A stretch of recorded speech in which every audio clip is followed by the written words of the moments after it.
Une nouvelle vidéo qui me tient à cœur depuis un petit moment. Ça fait longtemps que j'en ai pas fait. Comme je disais avant, j'ai pas beaucoup de temps. J'aimerais tellement en faire plus, mais je peux pas. Parce que il y a le travail, parce qu'il y a la maison, il y a tout à faire. Mais je sens que ce message, c'est vraiment déjà quelques semaines que le Seigneur me presse à le donner. Et je suis content aujourd'hui de trouver le temps pour le faire parce que j'ai l'impression d'accoucher de quelque chose en fait. Tellement c'est dans mon cœur et c'est d'actualité aussi aujourd'hui. Alors le titre c'est « Qui est l'ennemi véritable de l'Église ?» dans le sens spirituel. Alors je sais que je voulais faire une troisième vidéo sur la dîme et que j'ai pas eu le temps de le faire. Et du coup j'ai eu ce message qui est venu sur mon cœur et j'ai senti que c'était beaucoup plus important de le donner. Je le ferai, par la grâce de Dieu, je l'espère en tout cas, si Dieu le veut, que je fasse un troisième message sur la dîme, mais je ne suis pas trop inquiet parce que les deux premiers messages pour moi étaient les plus importants. Maintenant, c'est vrai que c'est important de faire un troisième message dessus, où là je vais parler plus de l'argent aujourd'hui, en sachant qu'on n'est plus sous la dîme, puisqu'on n'est plus sous la loi. Donc, normal qu'on ne soit plus sur la dîme, mais bon, je ne vais pas faire un résumé de tout ce que j'ai dit sur la dîme, ce n'est pas le message d'aujourd'hui. Mais voilà, pour vous dire que pour que ça soit équilibré, j'avais dit que c'était important de parler d'argent si on prêche sur la dîme, sinon je trouve que ce n'est pas équilibré. Alors je vais lire un verset et après je vais continuer. Alors pour remettre dans le contexte, c'est dans Exode chapitre 17, du verset 8 au verset 16, mais je ne vais pas tout lire. Mais on va se remettre un petit peu dans le contexte au début. C'est avec Amalek. On va avoir plusieurs personnages en fait dans la Bible, et ces personnages vont nous donner comment ça s'appelle, comme il n'y a rien de nouveau sous le soleil. C'est ce que dit la parole dans Ecclésiaste. Hein. Je le lirai aussi ce passage. Comme il n'y a rien de nouveau sous le soleil, même si la forme change, mais le fond est le même. Voilà, c'est ce que nous dit la parole et on peut le voir dans l'histoire. C'est intéressant de regarder l'histoire avec la parole parce qu'on s'aperçoit, mais comment la parole, elle est vraie et authentique. Comment les prophéties se sont réalisées particulièrement pour Israël. Ok, donc Exode 17 à partir du verset 8. Amalek vint combattre Israël à Réphidim. Alors Moïse dit à Josué, choisis-nous des hommes, sors et combat Amalek. Demain, je me tiendrai sur le sommet de la colline, le bâton de Dieu à la main. Josué fit ce que Moïse lui avait dit pour combattre Amalek. Moïse, Aaron et Our montèrent au sommet de la colline. Lorsque Moïse élevait la main, Israël était le plus fort, et lorsqu'il reposait la main, Amalek était le plus fort. Les mains de Moïse étant alourdies, ils prirent une pierre et placèrent sous lui, et il s'assit dessus. Aaron et Our soutenaient ses mains, l'un d'un côté, l'autre de l'autre, et ses mains restaient fermes jusqu'au coucher du soleil. Donc voilà, après on sait que c'est Israël qui va gagner. Et au verset 16, donc là je vais plus loin, c'est le verset 16 qui m'intéresse. Il dit, parce qu'une main s'est élevée contre le trône de l'Éternel, il y aura une guerre de l'Éternel contre Amalek de génération en génération. Qu'est-ce que ça veut dire? Je répète. Il dit, parce qu'une main s'est élevée contre le trône de l'Éternel, il y aura une guerre de l'Éternel contre Amalek de génération en génération. Qui est Amalek? Et, ok, Amalek il est mort, donc on ne parle pas d'une personne. Qu'est-ce que ça veut dire de génération en génération? Là on parle de l'esprit du coup d'Amalek. Alors, je fais très attention quand je dis ça, c'est pas l'esprit d'Amalek. Mais je dirais que c'est plutôt quel esprit avait derrière Amalek qui le dominait, par quel esprit il était animé, plus exactement. Et on sait que c'était par, bien sûr, des esprits démoniaques. Donc, je crois que c'est important, parce que des fois j'entends des messages qui sont, pardon, mais plus que légers par rapport à ça. Voilà, et je suis gentil quand je dis ça. Mais on ne combat pas le sang et la chair, on le sait, c'est ce que nous dit la parole. Donc c'est vraiment le sens spirituel. Et pour vraiment asseoir ce que je dis, je vais lire deux passages. Dans Ephésiens 6, au verset 10 à 12. Au reste, fortifiez-vous dans le Seigneur et par sa force souveraine. Revêtez-vous de toutes les armes de Dieu afin de pouvoir tenir ferme contre les manœuvres du diable, car nous n'avons pas à lutter contre la chair et le sang, voilà, mais contre les principautés, contre les pouvoirs, contre les dominateurs des ténèbres d'ici-bas, contre les esprits du mal dans les lieux célestes. Alors des fois j'entends, c'est vrai qu'il y a un petit peu de tout en même temps, on parle complotiste, dès qu'on n'est pas d'accord avec quelque chose, on est taxé de complotiste. Alors c'est facile je trouve. Après c'est vrai qu'il y a un petit peu de tout. C'est vrai qu'il y en a qui vont loin dans la théorie du complot, où ça dérape complètement. Il faut être équilibré. Je dirais que la justice, c'est la justesse des choses. Essayons d'être le plus juste possible et faisons attention entre ce que nous savons et ce que nous ne savons pas. Le complot, il a commencé dans le jardin d'Éden. Le complot, il a commencé dans le jardin d'Éden et il n'est pas prêt de s'arrêter tant que Jésus n'est pas revenu pour nous délivrer.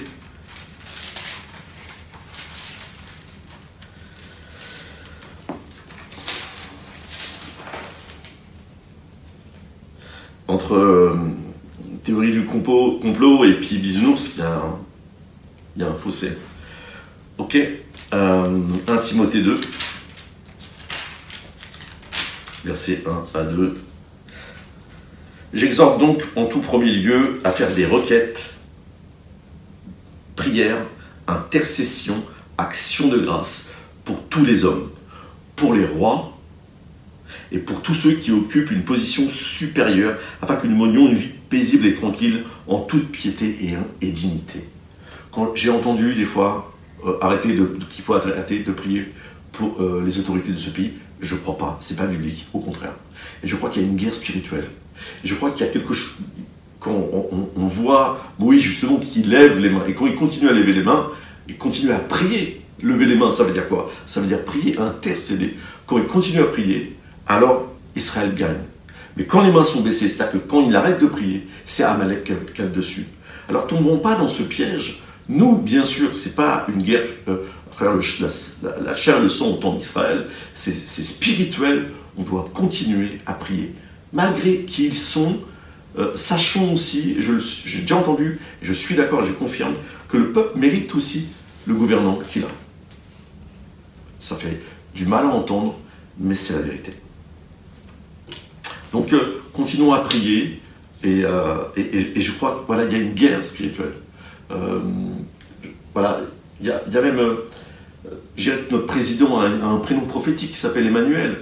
Donc, continuons à prier. Ça, c'est ce que Dieu nous demande. Le reste, on doit dire la vérité et dénoncer les choses. Ça aussi, c'est le rôle, je crois, de l'Église, de dénoncer les choses. Et de ne pas faire comme les trois petits singes. J'ai rien vu, j'ai rien entendu, et je dirai rien. Ok, donc on va voir maintenant qui est Amalek. C'est quoi l'esprit d'Amalek, en fait? On va aller dans le livre d'Esther, chapitre 3, verset 1. Après ces événements, le roi Ahasuérus distingua Aman, fils d'Amédatha, l'Agagite. Il éleva en dignité, plaçant son siège au-dessus de tous les princes de ce rang. Ok. Donc on dit que le roi, Ahasuérus, place Aman au-dessus de tout. Et qui est Aman? Ok. On nous dit que c'est le fils d'Amédatha, l'Agagite. Ok. Donc on cherche l'origine. Quelle est son origine? Alors en hébreu, Agagite vient de Agag. C'est la même origine. Ok. Donc on va aller maintenant dans 1 Samuel 15. Samuel 15. Des fois c'est un peu un travail de détective, hein, dans ce genre de message en tout cas. 1 Samuel 15.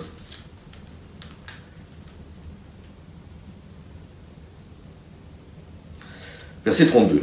Puis Samuel dit: amenez-moi Agag, roi d'Amalek. Tiens non. Et Agag s'avança vers lui d'un air joyeux. Il se disait certainement l'amertume de la mort est écartée. Samuel dit de même que ton épée a privé des femmes et leurs enfants, ainsi ta mère entre les femmes sera privée d'un fils. Et Samuel mit en pièces Agag devant l'Éternel à Gilgal. Donc, Agag est roi d'Amalek. Aman est descendant d'Amalek. Donc, il avait l'esprit, le même esprit qui l'animait. Une des raisons, pas seulement, mais une des raisons que l'Éternel regrette Saül, c'est qu'il n'a pas tué Agag. Il devait le faire. Et c'est le prophète Samuel qui va le faire, comme je viens de faire la lecture.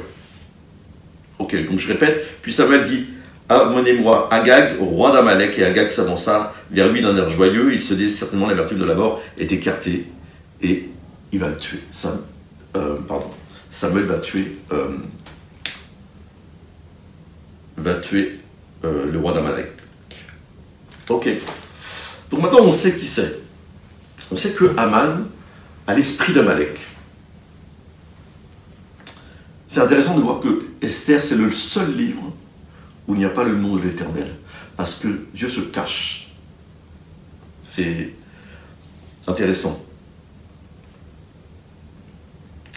Donc on revient dans le livre d'Esther, maintenant qu'on sait qui est véritablement Aman. Chapitre 9, verset 1.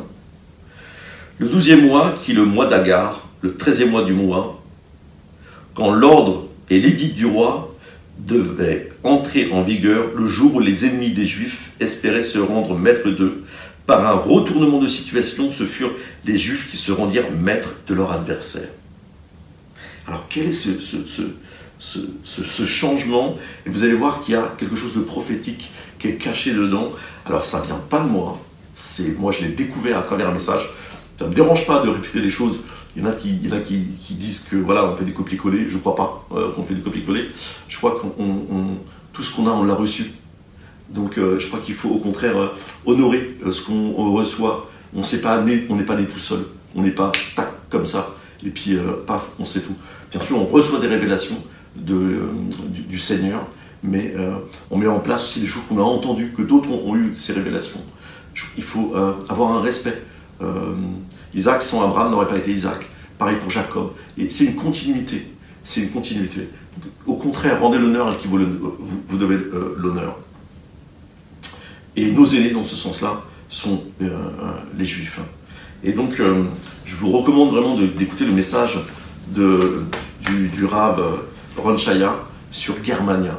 Et il y a des prophéties bibliques qui sont vraiment étonnantes, et à laquelle on ne peut pas remettre en question, pour ma part. Donc là, je vais vous en partager une. Je ne vais pas tout vous partager, parce que là, ça serait vraiment de faire complètement un copier-coller. Alors, ce n'est pas le sujet de mon message.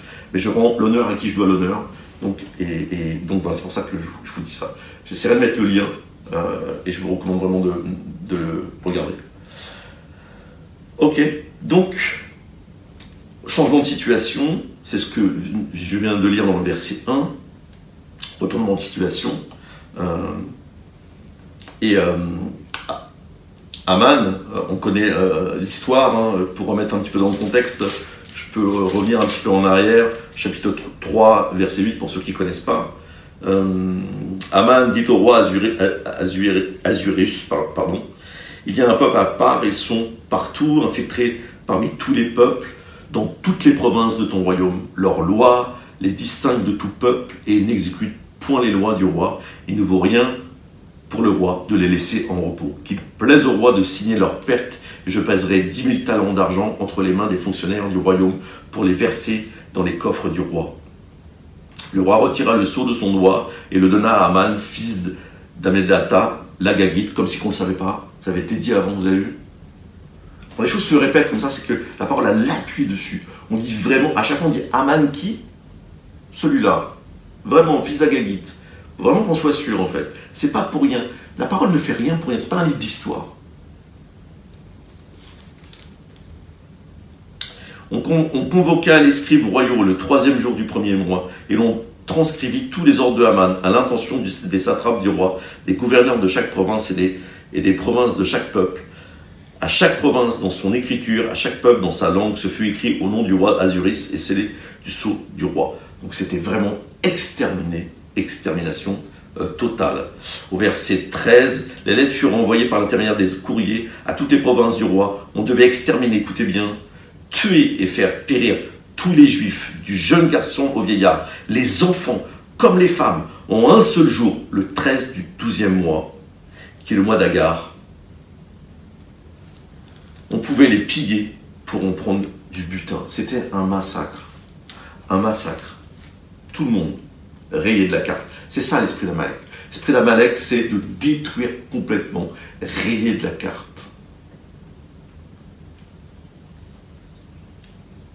Mais, si on regarde une chose dans l'histoire, est-ce qu'il n'y en avait pas un qui aussi a voulu, et pas qu'un, il y en a plusieurs bien sûr, l'esprit d'Amalek, voilà. Mais je dirais dernièrement, le plus proche de notre histoire, c'est bien Hitler, qui a voulu détruire complètement les Juifs de toute la planète, hommes, femmes et enfants. Et donc maintenant je vais vous partager la prophétie cachée dans Esther, comme Dieu se cache dans les livres d'Esther. La prophétie était cachée aussi, mais bien là. Et vous allez voir que Esther avait une dimension prophétique. Et on ne se rend pas compte à quel point, des fois, des gens ont fait des prières qui peuvent se réaliser, mais 2000 ans après, 3000 ans, incroyable. Ok, donc je vous laisse plus en suspense, je continue. Donc j'avais lu, je reviens à Esther chapitre 9, je le répète, c'est pour remettre en contexte, le 12e mois, qui est le mois d'Agar, le 13e jour du mois, quand l'ordre de l'édit du roi devait entrer en vigueur, ça veut dire que quand il devait faire le massacre en fait, le jour où les ennemis des Juifs espéraient se rendre maîtres d'eux par un retournement de situation, ce furent les Juifs qui se rendirent maîtres de leur adversaire. Alors, je ne vais pas raconter l'histoire d'Esther, vous le connaissez, c'est la reine d'Esther qui va jeûner et qui va se présenter devant le roi, et c'est là qu'il y aura un retournement de situation.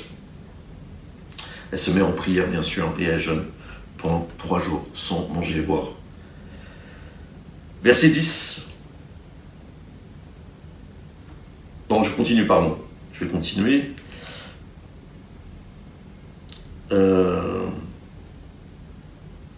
Au verset 5, je vais aller directement au verset 5. Ainsi les Juifs frappèrent tous leurs ennemis à coups d'épée. Ils les tuèrent et les firent périr, et ils traitèrent leurs adversaires à leur gré. Rien qu'à Suse, la capitale, les Juifs tuèrent et firent périr 500 hommes. Et Parchandata, et Dalphon, et Aspata, et Porata, et Adalia, et Arita. Bon, j'aurais peut-être pas dû le lire. Bon, c'est pas grave. Verset 10, c'est ce qui m'intéresse. Les fils de Haman, fils d'Amedata, adversaires des Juifs, furent tués. Toutefois, on ne se livra pas au pillage. C'est pas des barbares. Le jour même, le nombre des tués à Suse, la capitale, parvint au roi. Ok. Donc je répète. Verset 10. Les 10 fils de Haman, fils d'Amedata, adversaires des Juifs, furent tués. Ils sont morts. Toutefois, on ne se livra pas au pillage. Le jour même, le nombre des tués à Suse, la capitale, parvint au roi. Le roi dit à la reine d'Esther à Suse, la capitale, les Juifs ont tué et fait périr 500 hommes et les 10 fils d'Haman. Donc le roi lui-même, il dit, terminé. Voilà. 500 hommes morts et les fils d'Haman, ils sont morts. Ok. Et on nous dit aussi qu'il y en a 10. Ok. 10, comme je le disais dans les autres vidéos, dans la parole, ça symbolise la royauté. Et c'est là que c'est intéressant. C'est le verset... Alors attendez, excusez-moi. Verset 12. Le roi dit à la reine d'Esther, à Suse, la capitale.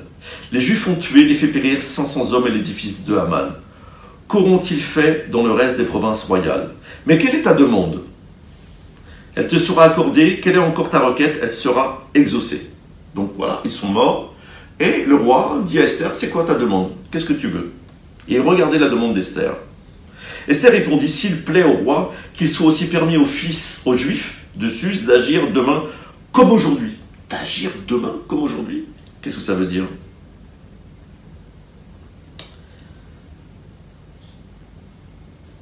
Et que l'on pende les 10 fils de Man à la potence.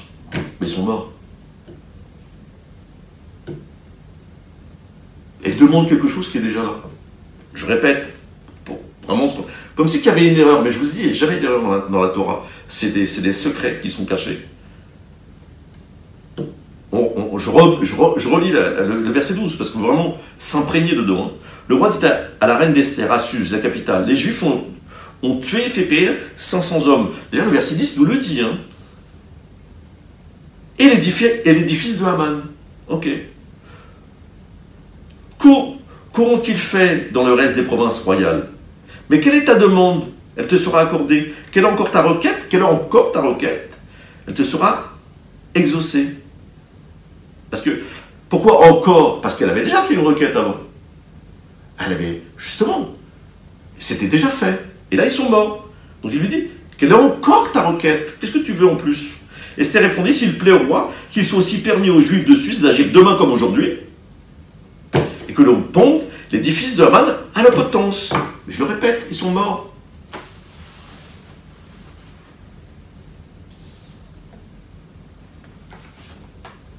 Verset 14, le roi dit de faire ainsi, et on publia l'édit à Suse, et les 10 fils de Haman furent pendus, mais c'était déjà mort. Et pourtant là on nous dit, ok, le roi dit ok, ils sont pendus.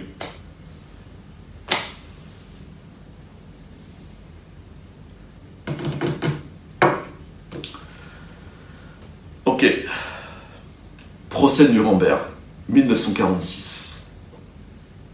10 officiers sont pendus. Il y en avait 2. Il y en a un qui a essayé de se suicider. Il y en a un qui s'est tué, je crois, je ne sais plus. Il y en avait 12 en fait. Il y en a un, je ne sais plus vraiment, véritablement l'histoire. C'est facile de regarder, hein. Il y a des journaux qui, sur Internet, je pense qu'on peut encore trouver des vieux journaux qui stipulent ça. Moi, je l'ai vu, donc je peux attester que c'est vrai. Et le pire, c'est que donc, ils ont été pendus, procès de Nuremberg, 10 officiers SS, 10 officiers voilà, de l'armée SS, qui étaient très proches d'Hitler. C'est pour ça qu'on peut dire les fils d'Hitler, quelque part, dans le sens spirituel. Et il y en a un, avant d'être pendu, il va dire, c'est votre Pourim 1946. C'est votre Pourim 1946. Esther avait fait une prière prophétique. Incroyable. Quand j'ai regardé ça, j'ai vérifié, j'ai dit, mais c'est tellement vrai. Tellement vrai. Je continue, verset 17. Le 13e jour du mois d'Agar, en repos, le 14, ils en firent un jour de festin et de joie. Quant aux Juifs de Suse, ils se rassemblèrent le 13 et le 14 en repos, le 15 et ils en furent un jour de festin et de joie. C'est pourquoi les Juifs, Péraz, ceux qui habitent les villes ouvertes, font du 14e jour du mois d'Agar un jour de joie, de festin et de fête, et chacun envoie des cadeaux à son voisin. C'était une coutume pour fêter cet événement, bien sûr. Ils avaient failli être tués. C'est pourquoi on a appelé ces jours-là Pourim. C'est pour ça qu'il va dire c'est votre Pourim 1946. Parce que c'est ce jour de fête. Ce jour de fête, on appelle ça fête de Pourim. 1946, avant d'être pendu.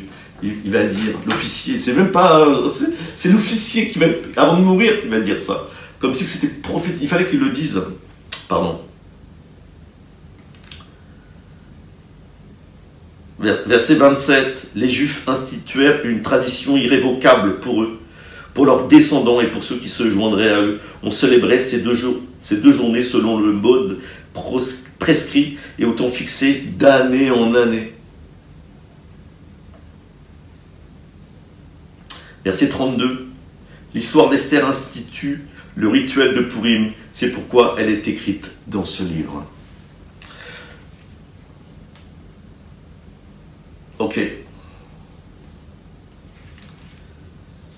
Donc, Pourim, qu'est-ce que ça veut dire en hébreu? Alors, je ne vais pas le lire, mais dans Esther, chapitre 3, verset 7, c'est par le sort, en fait.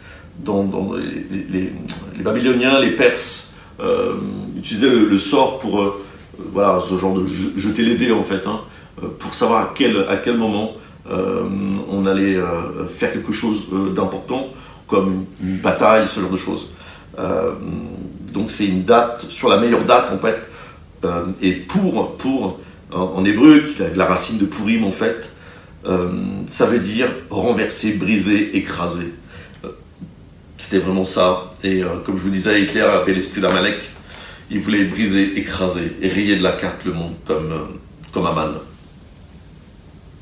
Alors on sait qu'il y a eu des alliances qui se sont faites aussi démoniaques. Ça aussi, c'est l'histoire qui nous le dit. On n'a pas besoin de se poser la question si c'est vrai ou pas. On a des clichés, on a des photos qui le prouvent. Psaume 83, verset 1. Cantique, psaume d'Asaph. Ô Dieu, ne reste pas dans le silence. Ne te tais point. Ne demeure pas tranquille, ô Dieu, car voici que tes ennemis s'agitent. Ceux qui te haïssent lèvent la tête. Ils forment contre ton peuple des projets pleins de ruses et tiennent conseil contre ceux que tu protèges. Venez, disent-ils, faisons-les disparaître en tant que nation. Disparaître.